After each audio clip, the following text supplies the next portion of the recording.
ഞാനൊക്കെ കുഞ്ഞായിരുന്നപ്പോഴേ എൻ്റെ അമ്മച്ചിയും എൻ്റെ വല്യമ്മച്ചിയൊക്കെ എനിക്ക് ഉണ്ടാക്കി തരുന്നൊരു ആഹാരമായിരുന്നു ഗോതമ്പട. അത് വൈകുന്നേരങ്ങളിലാണ് ഉണ്ടാക്കി തരുന്നത് കേട്ടോ. അതിന് ഭയങ്കര ടേസ്റ്റായിരുന്നു. അപ്പോൾ ഇന്ന് ഞാൻ ഗോതമ്പടയാണ് എൻ്റെ മക്കൾക്ക് ഉണ്ടാക്കി കൊടുക്കാൻ പോകുന്നത്. അതിനായിട്ട് 1 കപ്പ് ഗോതമ്പ് പൊടി എടുത്തിട്ടുണ്ട്. അതിലേക്ക് ആവശ്യത്തിന് ഉപ്പും തേങ്ങായും ചേർത്ത് നന്നായിട്ടൊന്ന് മിക്സ് ചെയ്യാം. മിക്സ് ചെയ്തിട്ട് ഇതിലേക്ക് സാധാരണ പച്ചവെള്ളം ഒഴിച്ച് നന്നായിട്ട് ലൂസായിട്ട് കുഴച്ചെടുക്കുക. ചപ്പാത്തിനേക്കാളും കുറച്ചും കൂടെ ലൂസായിരിക്കണം, എന്നാൽ ദോശമാവിൻ്റെ അത്രയും ആകാനും പാടില്ല.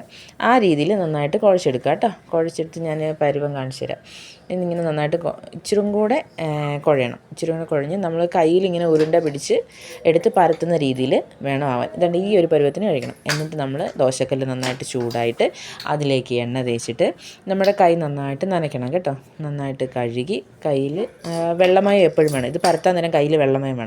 എന്നിട്ട് ഇത് നമ്മൾ ഒരു കൈ എടുത്ത് നന്നായിട്ട് കയ്യിൽ വെച്ച് ഉരുട്ടിയിട്ട് ആ ഉരുള ഇങ്ങനെ കല്ലിലോട്ട് വെച്ചിട്ട് ഒന്നും കൂടെ കൈ നനച്ചിട്ട് ഇത് നമ്മുടെ കൈപ്പത്തി വെച്ച് നന്നായിട്ട് പരത്തി എല്ലായിടത്തും ആകുന്ന രീതിയിൽ നന്നായിട്ട് പരത്തിയെടുക്കാൻ പ്രത്യേകം ശ്രദ്ധിക്കണം. കല്ല് ചൂടാണ്, കല്ലിൽ കൈ കൊണ്ടാൽ കൈ പൊള്ളും. അതുപോലെ ഈ മാവ് എവിടെയെങ്കിലും ഉള്ളുവശം പൊട്ടിയിട്ടുണ്ടെങ്കിൽ അതിലൂടെ ആവി വന്ന് നമ്മുടെ കൈ പൊള്ളാനുള്ള സാധ്യതയുണ്ട്. അപ്പോൾ ശ്രദ്ധിച്ച് വേണം ഇത് ഉണ്ടാക്കാനായിട്ട്. അപ്പോൾ ഞാനിപ്പോൾ എൻ്റെ മക്കൾക്ക് ഉണ്ടാക്കി കൊടുക്കുമ്പോൾ ആലോചിക്കും, എൻ്റെ അമ്മച്ചിയും എൻ്റെ വല്യമ്മച്ചിയൊക്കെ എന്തേലും പാട് വിട്ടിട്ടാണ് അവർ അത്രയും നല്ല ടേസ്റ്റി ആയിട്ടുള്ള ഗോതമ്പട ഉണ്ടാക്കി തരുന്നതെന്ന്. അപ്പം ഞാൻ കുഞ്ഞായിരുന്ന ടൈമിലൊക്കെ ഞാൻ ചോദിക്കുമായിരുന്നു, എപ്പോഴും ഇത് തന്നെയുള്ളോ ഗോതമ്പട, എന്താ ഇത്, വേറൊന്നും ഉണ്ടാക്കാൻ അറിയത്തില്ലേ?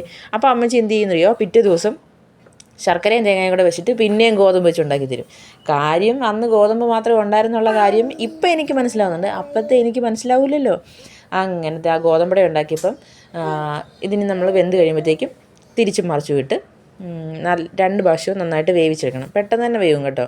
എന്നിട്ട് ഇതിൻ്റെ ഈ സൈഡിൽ കൂടി ഇങ്ങനെ വരുന്നുണ്ടോ, ഈ മുരിഞ്ഞ് വരുന്നത്, എനിക്കത് തിന്നാൻ ഭയങ്കര ഇഷ്ടമാണ് കേട്ടോ. അത് ചെറുപ്പത്തിലും അങ്ങനെയാണ്. സ്കൂളും കഴിഞ്ഞ് വരുമ്പോഴേ ഈ കുഞ്ഞുങ്ങൾക്ക് ഇഷ്ടപ്പെട്ട രീതിയിലുള്ള ഫുഡ് ഉണ്ടാക്കി കൊടുക്കണമെന്നുള്ളത് എല്ലാ അമ്മമാരുടെയും ഭയങ്കര ഒരു ടെൻഷനാണ്. അപ്പോൾ ഇന്ന് ഞാൻ ഈ ഗോതമ്പട കൊണ്ട് അഡ്ജസ്റ്റായി. എൻ്റെ മോന് ഗോതമ്പട ഭയങ്കര ഇഷ്ടമാണ് കേട്ടോ. അപ്പം ഞാൻ വിചാരിച്ചെന്നാൽ ഇതോടെ ഒരു വീഡിയോ ആക്കി ഇടാമെന്ന്. അപ്പം നാളെ വേറൊരു വീഡിയോ ആയിട്ട് വരാവേ. അപ്പോൾ സബ്സ്ക്രൈബ് ചെയ്യാൻ, ലൈക്ക് ചെയ്യാൻ മറക്കരുത്.